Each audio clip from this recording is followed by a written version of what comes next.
Naslov današnje teme je: kako pravilno razlagati Sveto pismo.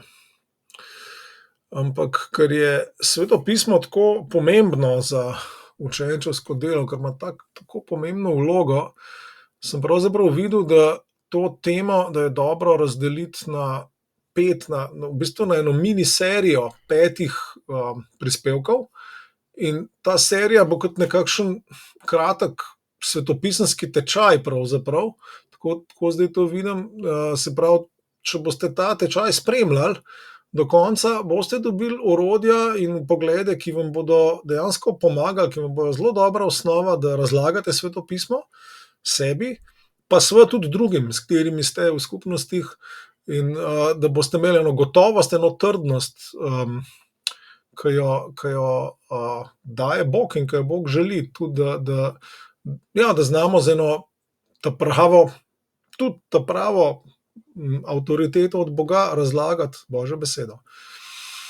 Tako da danes bomo začeli pravzaprav samo z uvodom v to, ampak že v samem uvodu bo precej zelo pomembnih stvari. In za uvod si bomo pogledali vprašanje, kaj je Sveto pismo pravzaprav. Kakor se to zdi mogoče, da ni povezano, bomo zelo hitro videli, da je to zelo pomembno vprašanje.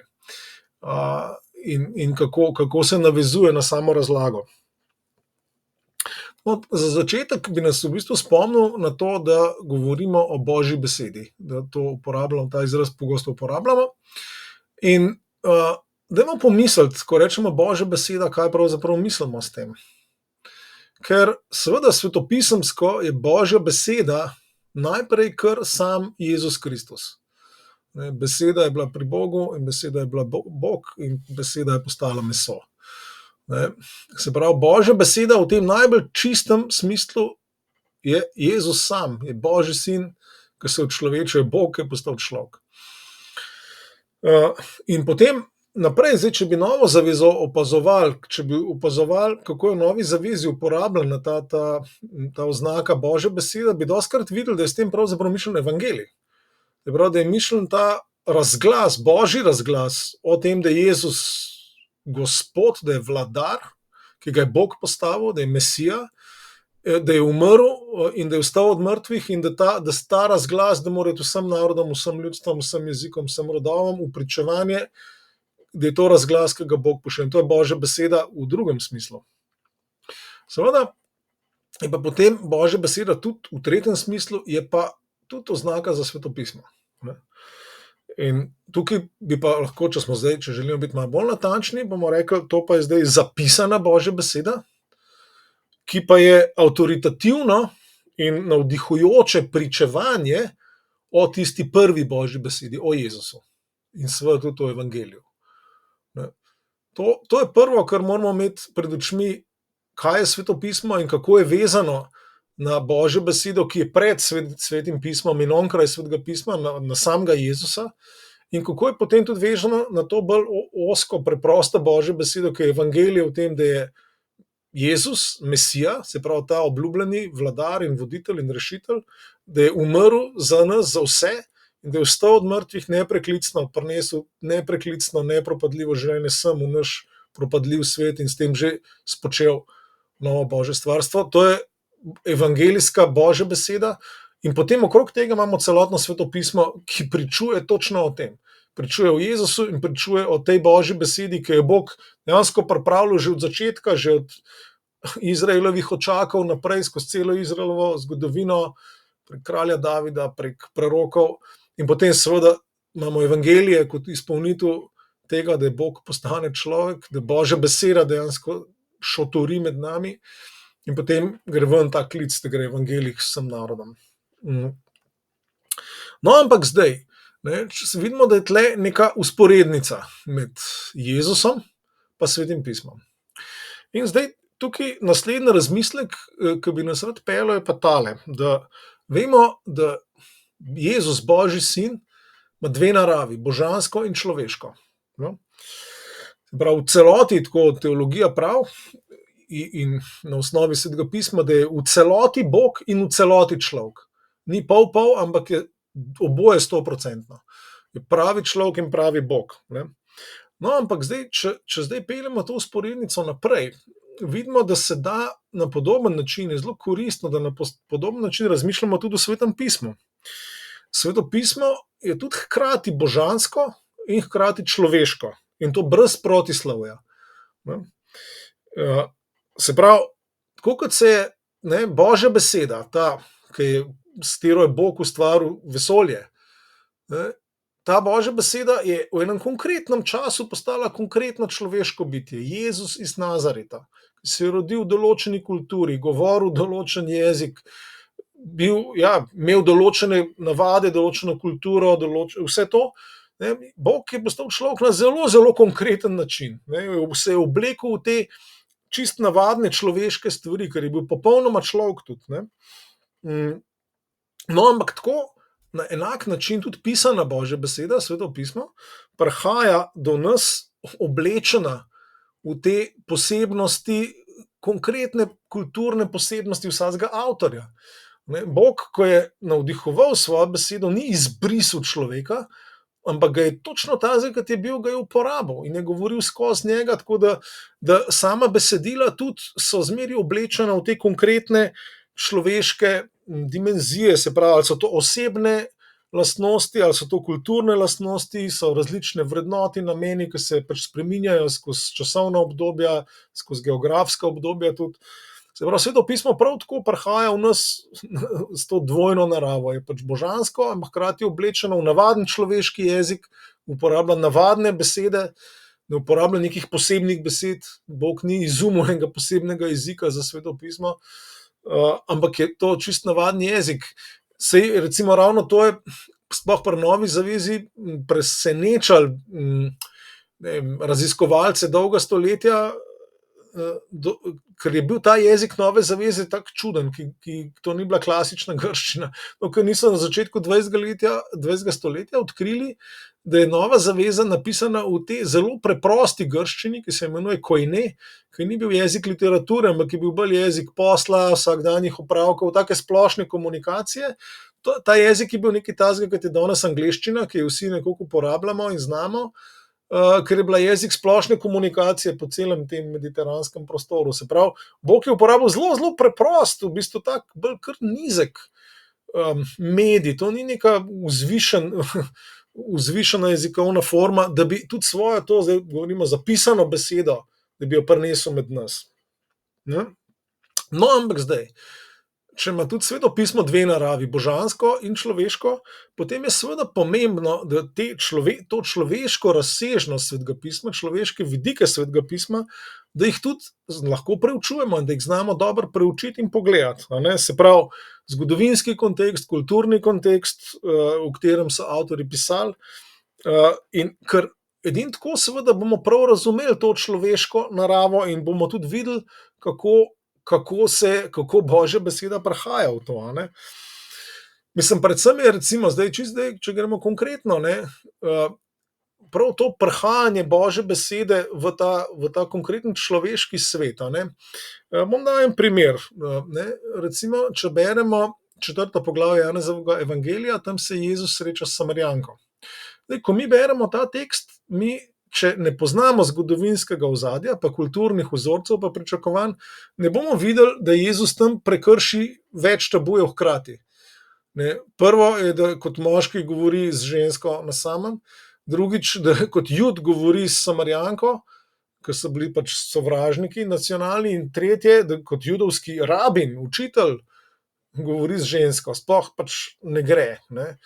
Ampak zdaj, vsak je to bral v izvirnem kontekstu, je takoj videl, Jezus je šel tukaj direktno čez vse meje.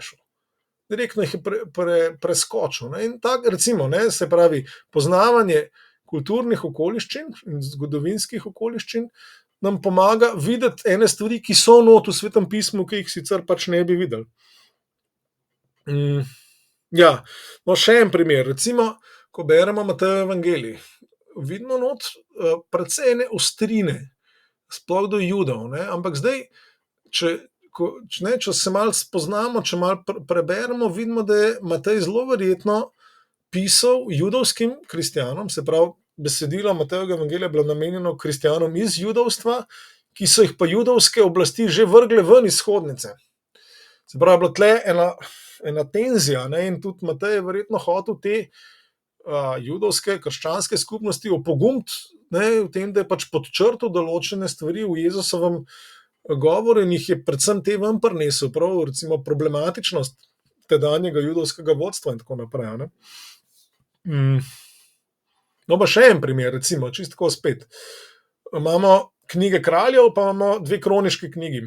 In se pravi, v knjigah kraljev, pa v kroniških knjigah imamo večinoma isti material, veliko je podobnega, ampak zdaj, če gremo brati, vidimo ene razlike. Ne. Vidimo recimo, da v knjigah kraljev je Salomonov greh na široko opisan in tudi obsojen, v kroniških knjigah pa tega ni, se pa govori o Salomonu samo dobro. Zdaj, to se nam lahko zdi čuden. Ampak če pa približno vemo, recimo, da so knjige kraljev pisali preroki, recimo v judovskem kanonu knjige kraljev spadajo med preroške knjige, prav izrecno, medtem ko kroniške knjige je pa verjetno pisal Ezra ali nekdo iz njegovega okolja, pa takoj razumemo, zakaj. Pač preroki so pisali v drugem času, so bili sočasni bolj ali manj z dogodki in so bili poslani od Boga, da opozarjajo na greh, da opozarjajo, da kličejo ljudi, da se odvrnejo od greha in da ga razgalijo. In je bilo treba stvari povedati direktno. Medtem ko Ezra je pa pisal kdaj? Takrat, ko je bil judovski narod uničen, ko je bil na dnu, na tleh, na kolenih in je mogel enostavno zbrati stvari, ki bi bile spodbudne, da bi te ljudi, ki so bili obupani, ki so mislili, da je pravzaprav z judovstvom konc in tako naprej, in pokazal, ne, tukaj je ena močna božja zgodba, ki je Bog pelil. In je zato pač izpustil stvari, ki bi obup teh ljudi še povečali, če pač Salomon kot največji kralj, če je pa David, seveda, če sta naredila take grozne grehe, ne, kaj smo mi sploh pol. Se pravi, kontekst nam pomaga razumeti stvari globlje. To se pravi, to sta te 2 naravi Svetega pisma. Božanska je seveda božji navdih in to, kar Bog dela, to, kar Bog sporoča, ampak zmeri pride oblečena v konkretne človeške situacije, ki jih je dobro poznati, da bomo pravzaprav videli, kaj božji duh dela tukaj, kaj je božji duh naredil s tem, kar je stvari tako navdihnil. No, in gremo zdaj glih prav tole, no, na Sveto pismo kot navdihnjeno. V odlomku, ki govori v drugem pismu Timoteju 3,16, ki pravi, vse pismo je navdihnjeno od Boga, imamo tam grško besedo, ki je theopneustos, in bi lahko prevedel, pravzaprav ta odlom bi lahko prevedel takole, vse pismo je vdihnjeno od Boga ali pa dihajoče Boga. In to je zelo pomembno, ker ta stavek, ki v Svetem pismu, ki govori v Svetem pismu, seveda takrat o Stari zavezi, govori o tem, da je Sveto pismo navdihnjeno na obeh koncih. Je bilo navdihnjeno, ko je bilo pisano, ampak hkrati, da je navdihujoče, da Sveti Duh veje skozi njega, ko ga beremo. In se pravi, da zdaj v tem času, da Bog diha skozi njega, Božji duh, da diha skozi Sveto pismo. In zdaj, če bi šli pogledati, in to bomo tudi naredili mečkam pozneje, če bomo šli pogledati kontekst tega odlomka v drugem pismu Timoteju, bomo videli točno to. Kaže kontekst bolj na to, da bolj se nastane na to, kaj Sveto pismo danes dela, da Bog diha skozi njega.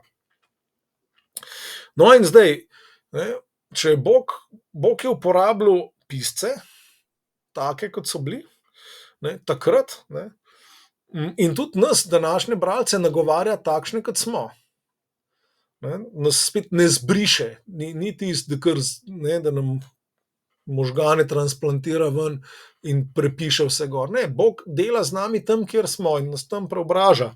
No in seveda zato pa je zelo pomembno, da ko se bližamo Svetemu pismu, da smo odprti in pripravljeni na spremembe, da se ta sprememba začne res dogajati v nas, ker se ne bo zgodila avtomatsko.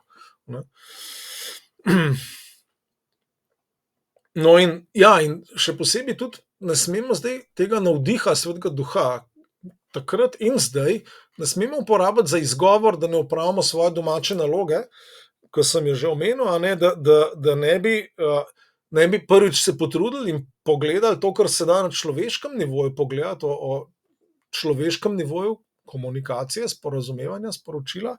In tudi še drugače, da ne sme biti izgovor, da mi ne poskusimo odstraniti svojih vnaprejšnjih predstav ali pa tudi svojih dogem, ki jih ima, vsak od nas jih ima, tukaj moramo biti iskreni. Ne? Ker če ne bomo odstranili teh vnaprejšnjih predstav, ali pa če nismo pripravljeni, da nam jih Bog začne menjati, potem bo naš sluh oslabljen, naglušni bomo. Ne bomo dobro slišali, zato ker bomo filtrirali skozi svoje predstave. Ne? In tukaj se moramo zavedati, da to pa je naša naloga, ta pripravljenost, da slišimo res tisto, kar je tam, kar Bog hoče sporočiti, ne nekaj, kar bi mi radi slišali. No, in mislim, da zdaj s tem, ne, da preučujemo Sveto pismo, tako kot sem rekel, v zgodovinskem kontekstu, da razmišljamo o piscu, kdo je bil, kaj se mu je dogajalo in tako naprej. Ne, in ko razmišljamo o teh raznih pomenih, ki so bili in tako naprej, kaj s tem delamo? S tem dejansko dajemo Svetemu duhu več, tako rekel, srovga materijala, srovga gradiva, ki ga lahko uporabi. Ne? Se pravi, če se tako pripravimo, bo imel Sveti duh enostavno na voljo več materijala, s katerim lahko dela, prek katerega nam lahko govori. Ne? In bolje, globje, močneje nam spregovori. Se pravi, tudi tukaj ni ene dvojnosti med tem, da nam Sveti duh govori, pa med tem, da resno raziščemo recimo neko situacijo, v kateri je bila napisana ena knjiga ali pa neko sporočilo. V glavnem, tudi tukaj ni nobenega, ne sme biti nobenega nasprotja med navdihom, med božjim delovanjem, božjo naravo Svetega pisma in to človeško naravo. Ne, to dejansko se super dopolnjuje, če prav vzamemo. No, in naslednji vidik je pa Sveto pismo kot prvo in glavno orodje za učenčevstvo. No, in tukaj pa zdaj lahko preberemo ta odlomek, ki je en ključnih odlomkov za sploh razmišljanje o Svetem pismu, in to je v drugem pismu Timoteju, bom prebral od tretje poglavje, od 14. do 18. vrstice. Takole prav. Pavel piše Timoteju, v bistvu se že poslal od njega, to je njegovo poslovilno pismo. Takole prav. To, da ti ostani pri tem, česar si se naučil in v veri sprejel, ker veš, od koga si se naučil. Že od otroštva poznaš Sveto pismo in to ti more po veri v Kristusa Jezusa dati modrost, ki pelje v rešitev. Vse pismo je navdihnjeno od Boga in koristno za poučevanje, svarjenje, za poboljševanje in vzgojo v pravičnosti, da bi bil Božji človek popoln in pripravljen za vsako dobro delo. In zdaj, sploh če to pogledamo v izvirniku, tole besedilo, vidimo, da je v 14. vrstici pravzaprav dvakrat omenjeno učenčevstvo, tukaj, ki pravi, česar si se naučil, ker veš, od koga si se naučil. Tukaj je v grščini izraz emathes, ki je pač povezan z učenčevstvom. Ni didaskein, ki bi bilo bolj učenje v tem, recimo, malo bolj šolskem ali pa doktrinalnem smislu, ampak je glagol, ki kaže na učenčevstvo. Se pravi, učenčevstvo je prvo, potem pa pride Sveto pismo. In vidimo tudi zdaj, tukaj vidimo to, kar smo prej omenjali, ne, da ta pismo je navdihnjeno in navdihujoče in kot tako je uporabno, ima moč, da se z njim poučuje, da se posvari, da se ljudje izboljšajo, da se vzgajajo v pravi božji pravičnosti. In kaj je cilj? Cilj Svetega pisma je, da bi bil božji človek popoln. Božji človek, se pravi človek po božji podobi, da je popoln in da je usposobljen za vsakršno dobro delo. Se pravi, to je moč Svetega pisma, oziroma še bolj natančno Svetega duha, ki diha skozi Sveto pismo, zato je Sveto pismo dano. In seveda je pa dano v kontekstu tega, ne prav, Pavel, ti veš, od koga si se naučil. Ti Timotej, si gledal mene in si se naučil, kako se živi pravo življenje. In Sveto pismo ti je pri tem pomagalo. No, in to se pravi, tle je domovina Svetega pisma. Sveto pismo spada v učenčevstvo, zato nam je dano, da se učimo, da učimo drugega, da se učimo od drugih, da učimo druge, učenčujemo, ali kako bomo rekli, ne, delamo učence, smo sami tudi učenci v procesu, sem spada Sveto pismo. Tukaj je njegova domovina, tukaj je njegovo, zato nam ga je Bog dal. Ne. In tukaj moram pa opozoriti, vsaka druga uporaba Svetega pisma je problematična. Ja, Sveto pismo, ki bi ga uporabljali samo za neko teologiziranje, to je zloraba Svetega pisma. Sveto pismo je dano, da smo učenci, da hodimo za Jezusom in da se sami delamo kot učence, ali pa da nas drugi delajo, pa da mi delamo učence naprej. Tukaj, to je vloga Svetega pisma, oziroma zdaj tudi drugače rekel, paziti se moramo učiteljev, ki sami niso del vsaj neke vrste učenčevstva. Učitelj, ki ni sam tudi učenec, ne, pa ki ne dela učencev, ta ne bo mogel res vstopati v Sveto pismo tako, kot bi mogel. Tega se moramo paziti. In sploh seveda tega se moramo paziti, ker je naša zahodna krščanska kultura zdaj, bom rekel, razvila eno obsesijo po golem znanju, ki ga pa ne spremlja tudi praksa, ne spremlja življenje, ne spremlja udejanjanje vsega tega v odnosih v skupnosti, v misijonu, v delanju učencev. Se pravi, Sveto pismo spada sem in tukaj bomo pozorni. In to je zdaj že važno, tukaj že govorimo tudi o razlagi Svetega pisma. Ne, ker če to dobro dojamemo, to nam je takoj že pravzaprav tudi smernica, kako ga bomo razlagali, kako ga bomo razlagali sebi, kako ga bomo razlagali drugim. No, in seveda to uvodoma moramo povedati tudi to, ja, obstaja nevarnost napačne razlage Svetega pisma. S tem se moramo kar uvodoma soočiti, to obstaja. Ne? Recimo v 2. Petrovem pismu, 3. poglavje, 15-16 beremo takole. Tako vam je pisal tudi naš ljubi brat Pavel, seveda v skladu z njemu dano modrostjo, kakor piše tudi v vseh pismih, v katerih govori o tem. V njih so nekatere težko umljive stvari, ki jih taki, ki niso poučeni in so neutrjeni, zlorabljajo. Tako delajo tudi z drugimi pismi v svojo pogubo. Tukaj Peter jasno piše in govori o tem, da ja, Sveto pismo se da narobe razlagati, nekateri ga razlagajo in to je nevarno. Tukaj prav to delajo svojo pogubo. In pač zdaj s tem se moramo resno soočiti. Sveto pismo je kompleksna knjiga, oziroma če smo bolj natančni, zbirka knjig, knjižnica. Se pravi, in mestoma ga je težko razlagati. To je pač dejstvo, ki ga moramo privzeti. In tudi drugo dejstvo je, da ljudje njegovo sporočilo izkrivljajo. In mislim, da je dobro, da zavzamemo držo, ker rečemo, ja, paziti moramo, da tega tudi mi ne počnemo. Nismo imuni na to. Noben od nas ni imun na to, da izkrivljamo tako ali drugače izkrivljamo sporočilo Svetega pisma. Ne?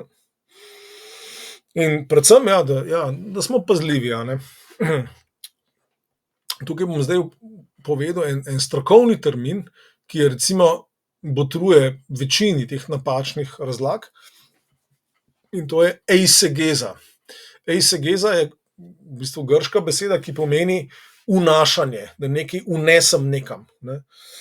Se pravi, eisegeza pomeni, da mi svoje pomene vnašamo not v svetopisemsko besedilo, nasprotje tega je pa eksegeza, ki pa pomeni izvajanje. Namesto, da bi izvajali stvari ven iz Svetega pisma, mi vnašamo stvari not. In zdaj spet, tukaj je dobro, da se s tem soočimo, da noben od nas ni imun na to. Mi vsi seveda, tako kot sem rekel, prihajamo k Svetemu pismu, taki kot smo, s svojimi pogledi, s svojimi pričakovanji, s svojimi vrednotami, tudi pač formirale so nas določene stvari v preteklosti, določeni nauki, učitelji, denominacije, karkoli. In ja, človeška skušnjava je, da delamo eisegezo, da stvari vnašamo v tekst in da se nam nekaj preberemo in se nam zdi, to more pomeniti to. Ne? Ampak obstaja nevarnost, da to ni tako, da Sveto pismo dejansko govori nekaj drugega.